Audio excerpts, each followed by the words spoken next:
Deputy Minister, I understand that you spoke this morning at AfricaCom. Please may you tell us a little bit more about your keynote address? Well, first of all, I appreciated an opportunity to address an audience of distinguished practitioners in the sector, but also people from government and regulators. One of the things I highlighted was the issue of the cost to communicate. I mentioned that when it comes to developing countries, the cost to communicate is still too high. It has been flagged time and again. Mainly I attributed it can be attributed to many things, but one of them is that all the end user devices we have are imported from outside. And that's a major challenge that we're looking at and working closely with the relevant departments here, like industrial, trade and industry, which is responsible for special industrial zones to ensure that we invite multinationals and give them incentives and give them the infrastructure, so with the condition that they include local groups so that they begin to acquire the manufacturing capabilities. And of course, access, development, finance is one of the priorities that we are using.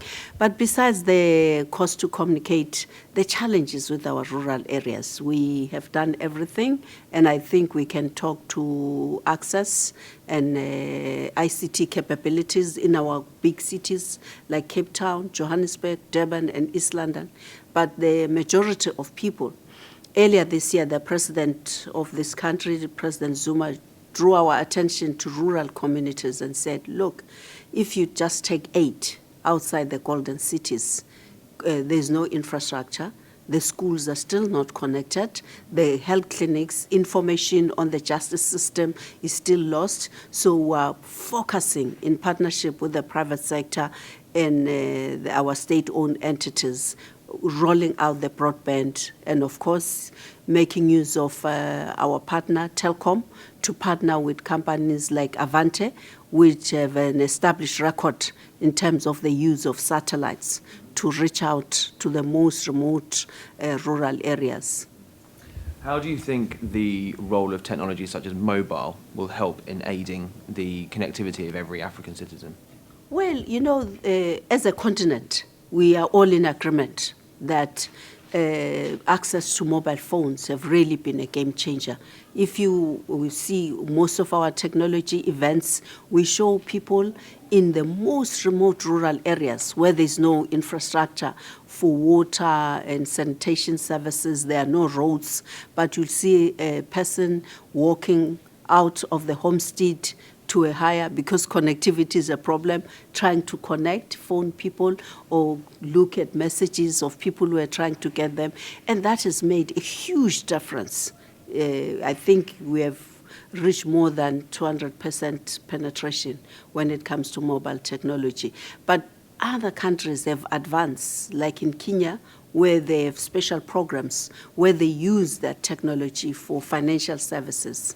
And we're all looking at all the required priorities like the grant system, health, how to use the mobile technology to begin to upscale our efforts of connectivity.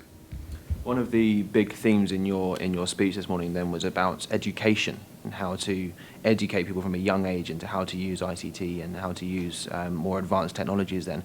How do you see the role of education and the outcome from education in advancing connectivity and the socio-economic benefit of technology for Africa? You know, since 2010, education has been identified as the priority area, mainly because we realize that if we don't intervene early, in terms of now we're even going to early child development to say through the use of technology, they could move faster in acquiring the necessary skills that are needed there, creativity, and improving their perception and so on. So education is critical, because if we do not get good education outcomes, we'll continue to say we're not able to manufacture.